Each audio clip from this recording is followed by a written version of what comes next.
Inspector Paul Mauro is here, founder of opsdesk.org and a Fox News contributor. Paul, great to have you here. In terms of New Orleans preparation and what the streets were like that allowed this to happen and what you're now hearing from the FBI, what's your takeaway today on this Monday? Well, at the end of the day, the FBI is operating at an international level, at the national level. They're putting together products that go down to the ground level to local police departments to secure events like this. The FBI does not secure local events. They can inform, but they don't do that physical work.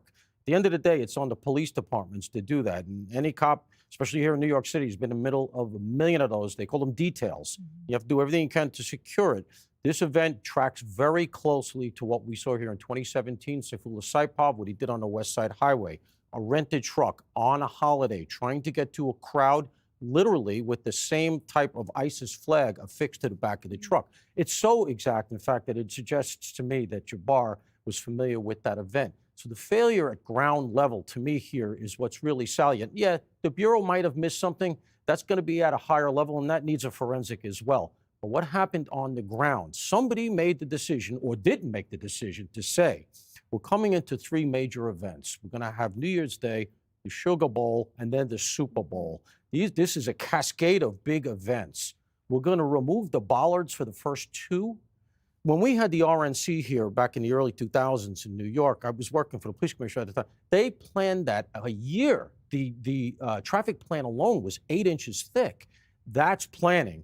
That doesn't look to me like any planning here. And when you saw the response in that press conference in a shambolic way that nobody owned it, that tells me that they really didn't have their arms around it'd be nice this. if people took responsibility when there's a failure. We don't see a whole lot of that anymore. It'd be good to say, you know what, this was a problem. It's never going to happen again. I think that people would respond very well to that.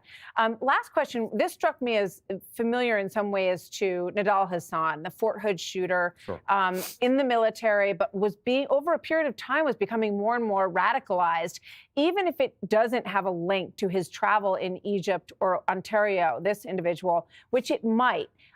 These lone actors get motivated, and they're just as dangerous as if they were attached to something larger, Paul. Of course, and then they have the military training, right? They have weapons familiarity, and they know how to make explosives, which apparently he did. Now, we don't know if that goes back to his military training, but Nidal Hasan, the Fort Hood shooting, the thing that was the lesson there that should have been taken away was that, and this was during the Obama administration, it was a very politically correct time. That's right. Hasan was on the radar screen. They had his comms with a guy named Anwar al-Awlaki, a radical preacher in Yemen, and yet they didn't move on him, and as a result, people died. We can't afford that kind of thing these days, and if it turns out, just to close the loop here, when they do the forensic on the FBI, they missed him because he didn't have enough of a footprint, then that's okay, we learn. But if they missed him because everybody in the FBI was at DEI training, that's a different story, and I hope that the Trump administration gets to the bottom of it. 100%. Well said. Paul, thank you very much. Paul Mauro joining us.